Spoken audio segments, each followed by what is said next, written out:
Right, we're here tonight with the full cast, which is great for us. You know, it's great to get everyone in a building, get all that energy going, get everyone excited. As you can hear from the noise, we're all really fired up.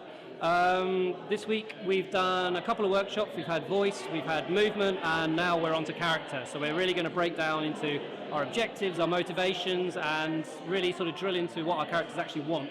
So yeah, it's going to be good. For each of you, as we're going to go around the circle after a little while, I want to have two publicly known facts about your character, and one secret fact, one fact you haven't told people or you don't tell people. Yeah, unfortunately, what I was going to say was we spent so much time talking about Lysander and Oberon, and we never got to talk about me. So what a shame! Amazingly, I'm going to wing it, which is just what Bottom would do.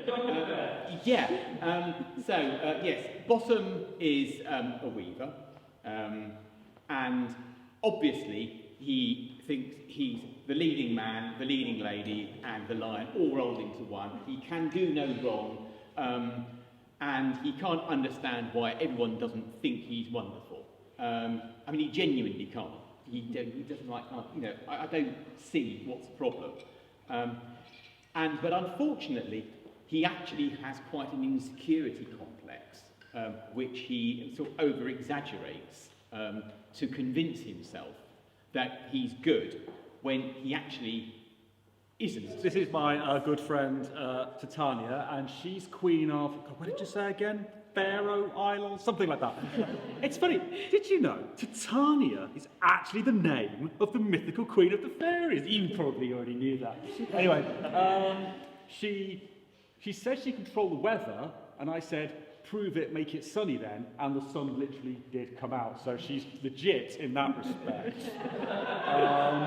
For 3 seconds, might I add? Little bit of a secret. You had a bit of a thing once. She doesn't need to know about my exes. It won't be relevant. I'm sure we won't be seeing any of them again. Some of these characters have lots of information to go on, and some of them have very little. And when you've got very little, you're immediately starting to think of things that would give you a motivation or an objective. And when we're talking about the sort of statuses of some of these people, we're immediately thinking about how much do I feel like I belong in that status, or am I nervous about it? And everyone underneath is thinking I want a bit off the top. Just have a wander around now and have a look at these these words. And just try and find three. Right, just try and find three that you think are a good summation for your character. And we're thinking here about your character at the opening of the play, the first scene that you are in. What three best describe that state? So just go and have a look at them, see what you make of it. Well, what I'd like to do is I'd like to try a little exercise, and this is just in repetition. And so we're going to say the same words to each other, but try to think about those three things. So if you've picked, for instance, let's have a look, we've got tired, optimistic and scared. Try and build your delivery of these words into that. And we're just going to sort of rattle backwards and forwards, saying it backwards and forwards to each other, get a bit of a repetition going and get a feel for what that emotional state is like.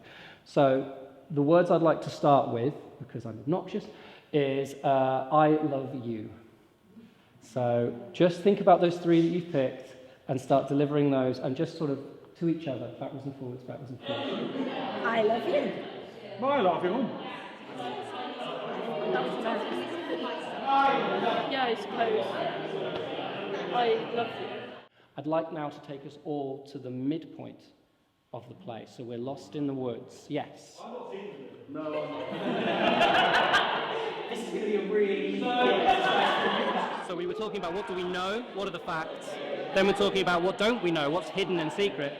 This particular exercise is giving you some code words to sort of say, okay, well, I want this, and I'm coming into this environment feeling like this, and how does that jar up against someone else? What they're doing is they're saying the same words backwards and forwards, backwards and forwards, backwards and forwards, and it creates a conversation as to how it's received and how it's given back. So it's interesting. Once you're in dialogue with someone, how it's received and what they're giving or not giving back. What we had over here was sort of trying to say I forgive you, and just up against a literal brick wall.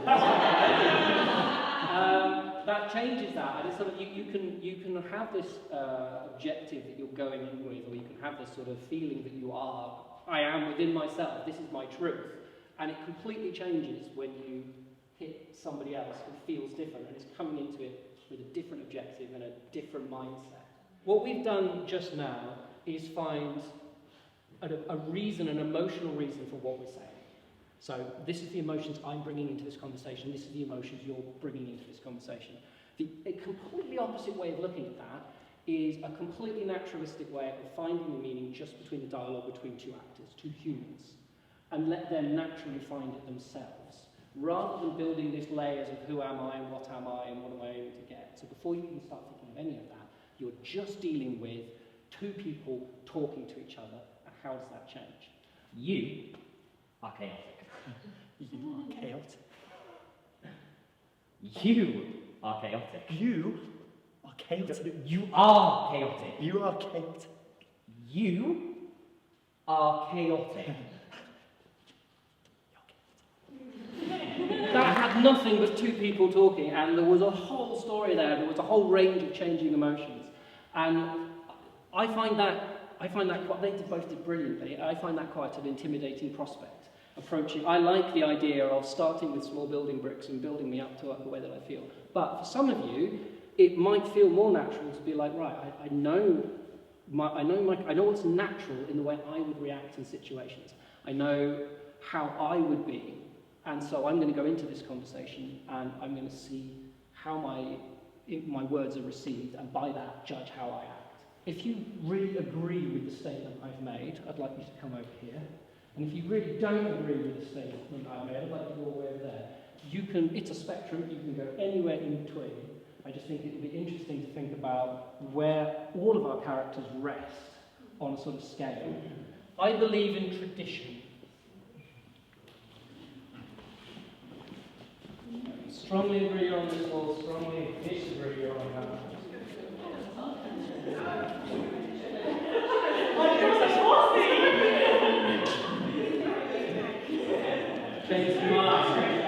Something like this night is really useful and kind of get into grips in the early stages of the character and really get you thinking about it and lifting it kind of off the page a little bit and starting to have that emotional connection a little bit more with them, I'd say. Yeah. Definitely. And then also I think doing something like this is really nice, really fun, you know, when you work a 9 to 5, coming here with other people who think like you do and meeting new people is really, really fun.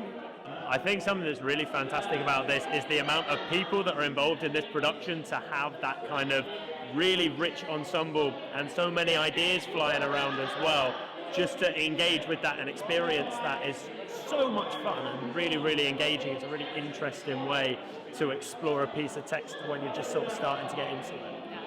Our director Ben has been really, really good at making sure that everyone gets together and everyone gets to meet each other and kind of really understand each other's characters and how they fall into the play.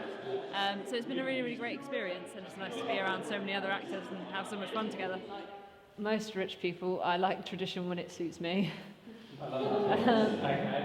So being noble and having my nice happy ever after at the end of the play, but like very, very pushy with Demetrius, like picking him up and bringing him back sort of pushy, and she even says like, I'm not supposed to be doing this, and also, you know, yeah. I can't wait to see you pick up Jacob.